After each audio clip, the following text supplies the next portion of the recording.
Bad publicity is still publicity, and this social media creator leveraged it to gain rapid virality. Yes, we're talking about Wasil Dude, the viral Ragebait food content creator. I think sprinklers, chocolate chip,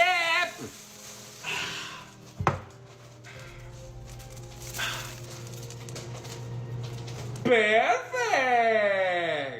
His absurd videos of pouring, or more accurately, throwing, or more like wasting massive amounts of food to make weird concoctions cracked the TikTok algorithm.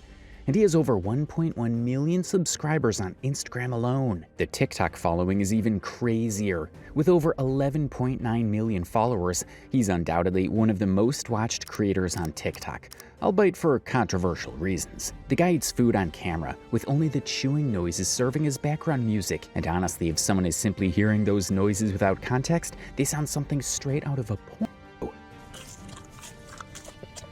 Oh. Looks like to try. This is a black bean burger. They have milkshakes in a can.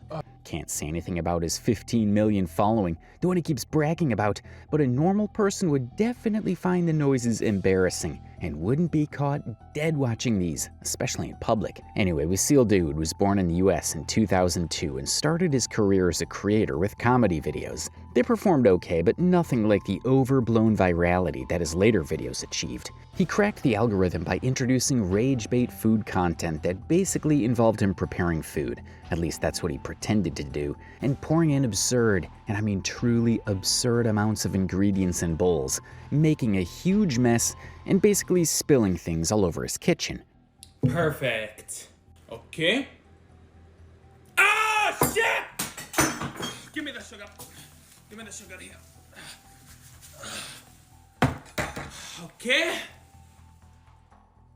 The videos are unpleasant to watch at the very least, and to viewers with OCD, they can be downright torturous. But like we said, bad publicity is still publicity. And well, you can just see the millions of views that he garnered from these antics. Even if people were watching just to criticize, he quickly became known as the food wastage guy. Not a badge of honor, but he wore it proud. A lot of creators even tried to copy his style, even if only to mock him, and the process also achieved to pull in millions of views.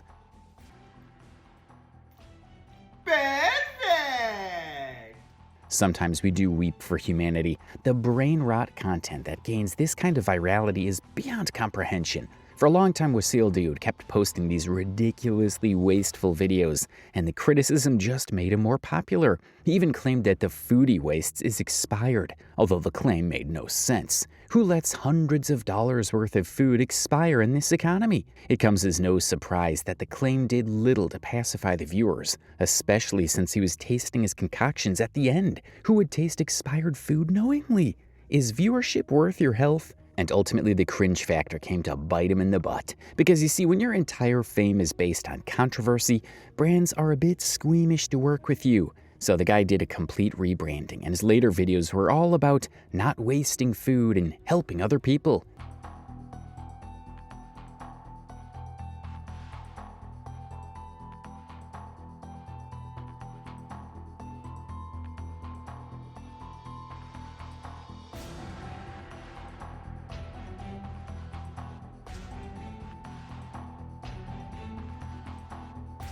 This is a very good example of how creators that only try to stay relevant through controversy can never make it in the long run. He made an entire video on how he deals with online hate, but at the end, the criticism did force him to change his Ragebait content. Things simmered down from a bit, and he managed to gain a little more respect from his content.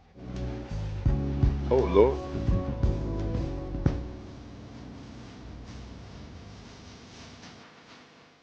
But recently, the guy's been under a lot of scrutiny for a controversial conversation he had with a small business owner. I think some parts of the conversation bordered on online harassment, too. Just keep watching. So audacity meets entitlement, and here we have a recipe for disaster. Well, at least that's what we should call it. So Wasil Dude messaged a small business owner. Hey, I'm going to be in your area June 20th through 25th. and would love to stop by and feature your restaurant. I make mukbang videos and have 15 million plus followers on Instagram, TikTok, and YouTube. Are you open to me sending over my collab options? So this isn't something to be proud of, but isn't mortifying either because, creators have to earn too. So reaching out and being left unread, that's fine, happens. But we think Dude was a bit eager, and these collabs were running a bit slow, so he double texted the owner a few days later. Not sure how many days later, since the screenshot shared by the restaurant owner simply mentioned Saturday and then today. So yeah, back to the story. Wasil Dude, after being ignored, didn't take the clue and tried to sweeten the deal with his affordable collab options or deals. Here are my packages, he wrote. Package 1. $1,200 and you get 1 Instagram reel and 2 Instagram stories. Wow, $1,200 for eating food and making these weird choices. But wait, it gets better. There's another incredible package. Here it says package 2, $1,800, and you get 1 Instagram reel, 1 TikTok repost, 1 YouTube Shorts repost, and 3 Instagram stories. I also offer custom packages. Let me know if you have any questions. This time, the owner of Pittsburgh restaurant Nottingham did reply. Maybe he thought that Wasil would keep texting him, so he just thought to put an end to it by flat out telling him no. So the restaurant owner, Troy Beck, replied nonchalantly, "Oh, LOL, yeah, we aren't interested in that." And we fail to see anything downright rude with the response. He didn't kiss Wasil's ass like he maybe expected him to, and also turned down his offer. But there isn't anything inherently wrong or insulting about it. We can all say that the market's brutal right now, and small business owners have had to suffer the burn of it. With the unstable economy and record high inflation, fake marketing isn't an expense that pays off in the long run. So later, Troy Beck, the restaurant owner, just candidly shared the exchange on his Twitter with the caption, "The Life of a Restaurateur." The post was made in good humor, and there was nothing derogatory towards Wasil or food bloggers, but the internet did its part and it went viral. The post garnered massive, and I mean massive attention. Approximately 10 million views by the time we uploaded this video, with over hundreds of comments. People were divided over the bold stance of content creators asking to be paid for everything.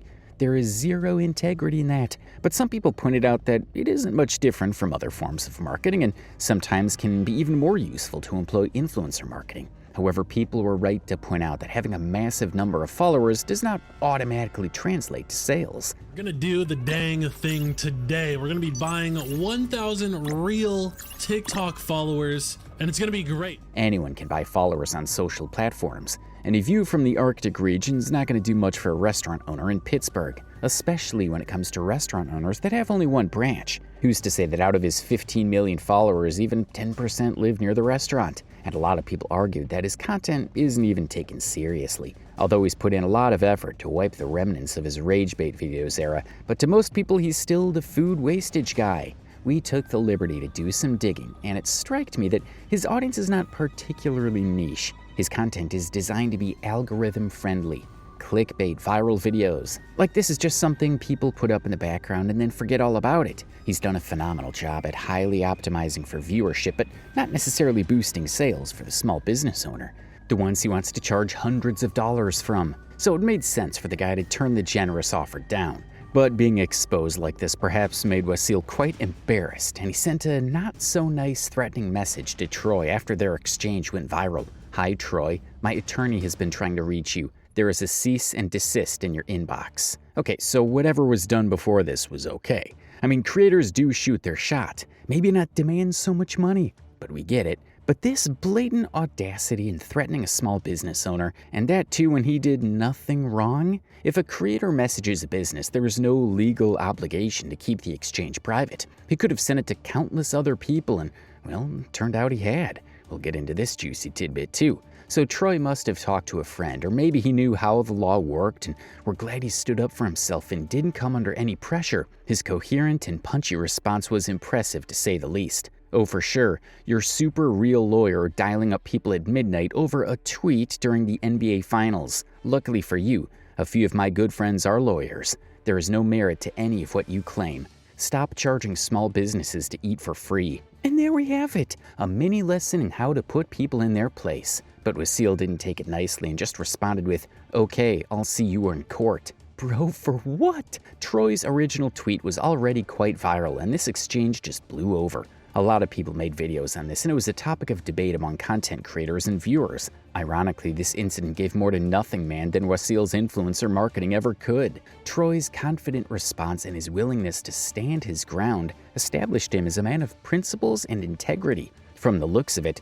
Nothing Man is doing quite nicely with the word-of-mouth marketing. The reviews on Google speak for themselves. With an average rating of 4.4 stars, people actually seem to like this place. Bridget Kennedy rated it a solid 5 out of 5, saying, "Really delicious, would absolutely recommend, especially as it deserves more love. Food and drinks were lovely, really cool spot, definitely go. It's a bit quieter, as it is newer, but I think that'll change in time. Go show them some love." There were 1 or 2 bad reviews, but the majority of people were praising the food. And that right here is the real marketing, the one you don't get paid to do. The food and services sell themselves. Also, when the post went viral, it turned out that our TikToker had sent similar messages to many business owners, but maybe work got a bit slower since he kinda lowered his prices. Another small business owner chimed in and posted that, "Yo, he lowered his prices." Now, while researching into this a little bit more, I came across this other quote tweet that said, "Yo, he lowered his prices." He sent this to me in February, where Wasil says, "Hey, I live near you and would like to make a food video about your restaurant, blah, blah, blah." He says, "Hey, thanks for getting back to me.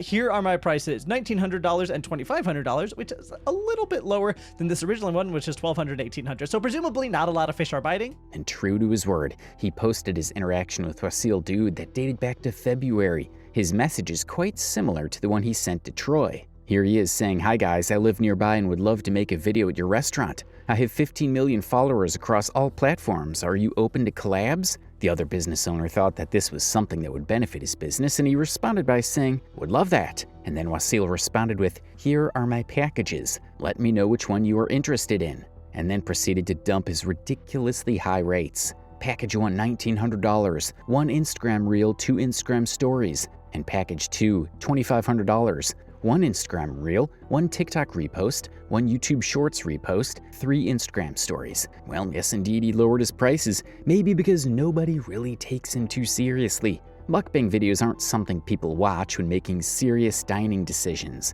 I mean, if we have an important client that we have to take out for dinner, his mukbang videos wouldn't make any influence on my decision. And especially now that he's a creator known to shoot his shot everywhere, it's really hard to trust his reviews. I mean, the guy's willing to sing praises about anything as long as he gets paid, and looks like business is not going as good as it once was, considering he lowered his prices significantly.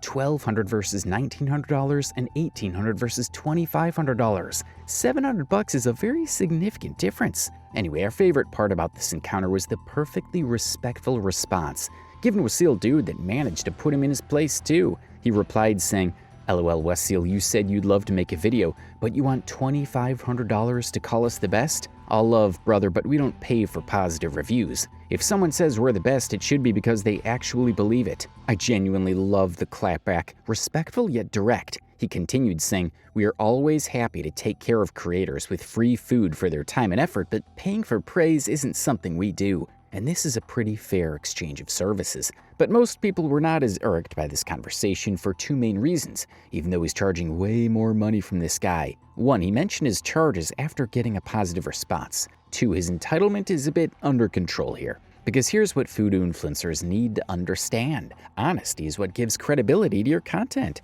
We remember food critics in the past going to restaurants and paying from their pocket to be able to give an honest review. We paid for magazines to read those reviews and we actually believed them. Even today, some food influencers put up disguises so they can experience the same service as regular customers. This allows them to give honest reviews that actually help both the customers and the business owners. If the food and service is worth it, of course. First, I have their regular kebab, and this thing is filled to the brim. Oh my. Yeah, this is insane. They gave me some vegetarian options to try. Now, it's just one video after the next. Every meal these food influencers eat is the best meal they've ever had. And it's come to a point where a lot of people are just done with this content. They'd rather try places that have a nice reputation among actual customers. Also, a deep dive into Wasil's channel also revealed something interesting, to say the least. None of his videos disclose sponsorships, which you're legally required to do if you're charging brands for marketing. So not only is the content distasteful, but it's also misleading. because you see a lot of people still don't realize how food influencers work, and they take the reviews as genuine experiences. What do you guys think about this? Was Wasil out of line, or is it a fair exchange of services to get paid for fake praise? Comment your thoughts below. We'll be reading them.